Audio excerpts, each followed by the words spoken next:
Hey guys, welcome back to the channel. Today we're here at Frick Park to do a review on the Himalo 160mm travel front suspension fork. This is an air fork that also has 12 levels of rebound adjustment. So why the change? Well, if you remember my original fork on this bike, which was a 120mm travel fork, the problem with that fork was a lot of the trails that I ride tend to be more aggressive and feature big drops or jumps, and 120mm was just not enough travel. I had to run the air pressure so high to prevent bottoming out that it was such a rough ride on the trail. My hope is that with this 160mm travel, I can run lower air pressure and have a much smoother ride without bottoming out the fork. On my 120mm fork, I ran about 100 psi of air pressure.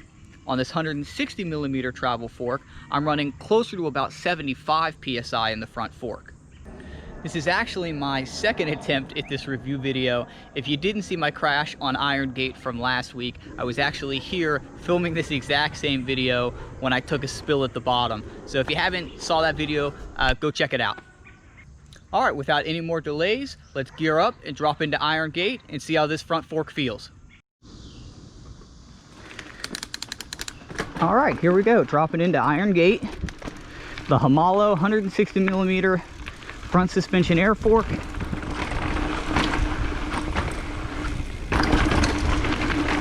So far it feels pretty good.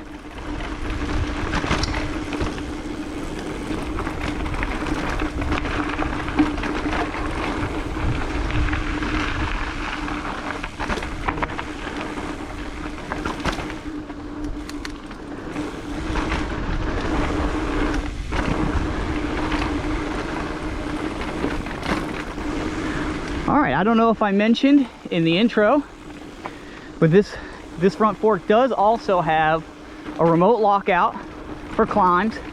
It's got a much nicer control than the original fork that was on this bike, which is kind of this CNC machined aluminum, a little bit of a janky lock and unlock switch, where this one's a really nice injection molded switch lockout, much nicer than the previous fork.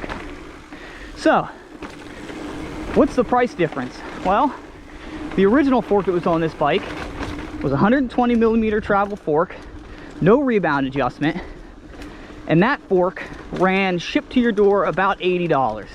About as budget as you can get for a front fork. This fork, however, was about $100 more. It arrived in about 7 days from AliExpress. It's got rebound adjustment, it's got a front lockout, it's got 160mm of travel, and it was about $100 more. I think it was exactly $172 shipped to my door. So, you know, for $100 more, you do get a lot more performance out of this front fork. Wow, just that bunny hop right there, so soft compared to the 120mm that was on this bike. All right, nice little drop here. Oh, butter. This fork is so smooth. Looking down at my compression ring, just off a little drop like that, I would have used probably 70–80% of my 120 travel.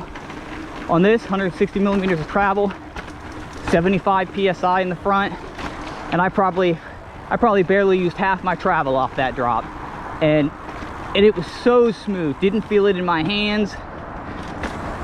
All right, so now we're on the lower half of Iron Gate here. So this part is very rocky, there's lots of roots. On my old bike, my old front fork I should say, I would have went pretty slow through here. Excuse me guys. For a guy who's like this.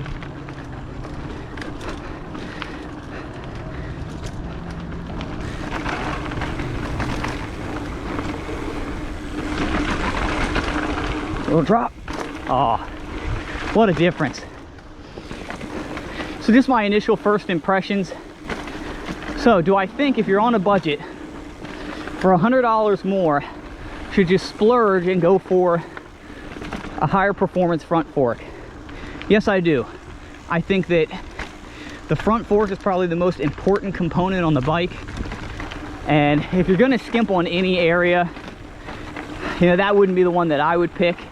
And I know from experience, it's what I did when I first built this bike.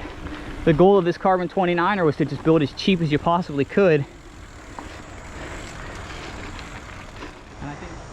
All right, so we're here at the bottom of the 276 trail. And what I'm gonna do is, I'm gonna reset my O-ring here. We're gonna come down the 276 trail and see just how much of the travel we're gonna use. I know on my 120 mil travel, I would use probably just about 75% of the travel. On this trail, there is a little drop about halfway through. We're gonna see just how much travel this uses on that little drop.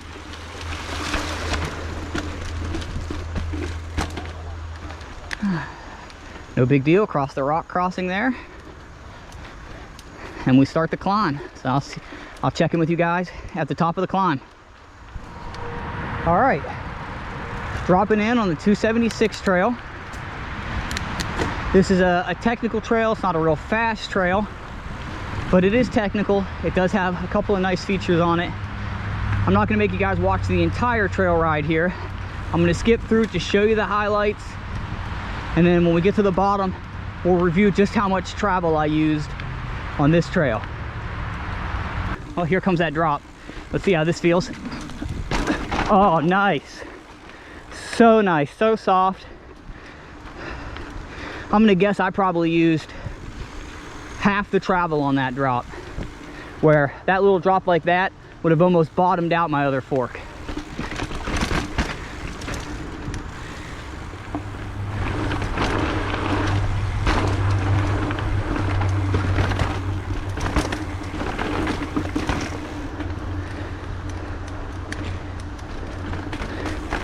Oh, nice compression there.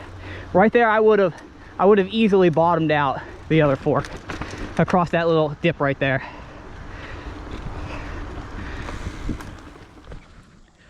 All right, guys, a little bit of an update.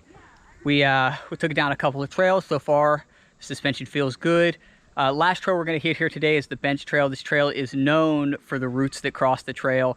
What we're going to do is put the rebound to the test on this, see how good the rebound is on this fork. Let's drop in, you'll see how rooty it is.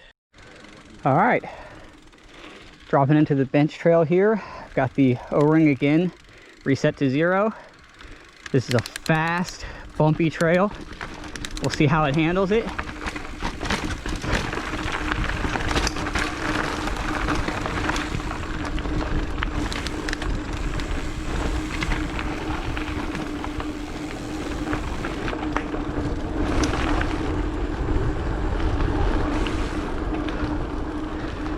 Wait till we get into the real heavy stuff.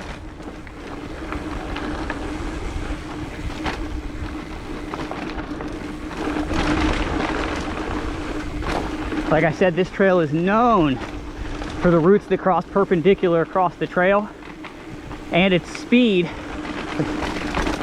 makes crossing a lot of these roots just, you get to the bottom and your hands are numb. Ooh.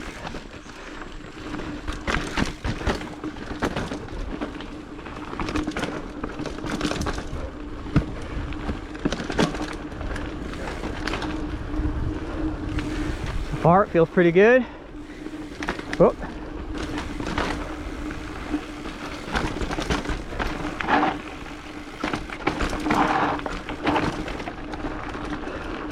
This is where it really gets gnarly.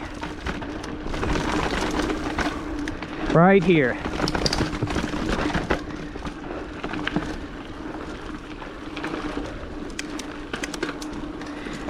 So far, still feels pretty good. This is the fastest section of the trail right here.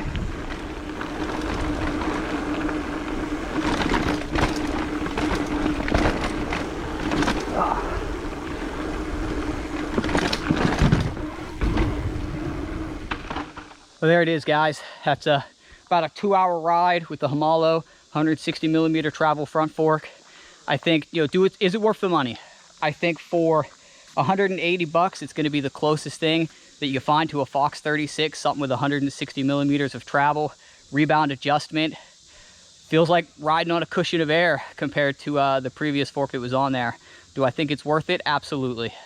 So if you guys have been following the Chinese carbon fiber build and you like these budget mountain bike part reviews, definitely subscribe to the channel. I think one of the things I'd like to do in the future is toss a coil spring on the back of this and do a budget coil spring review to go along with this 160 mil travel front fork.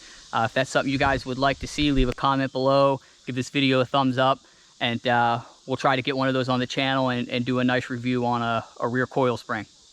Thanks for watching.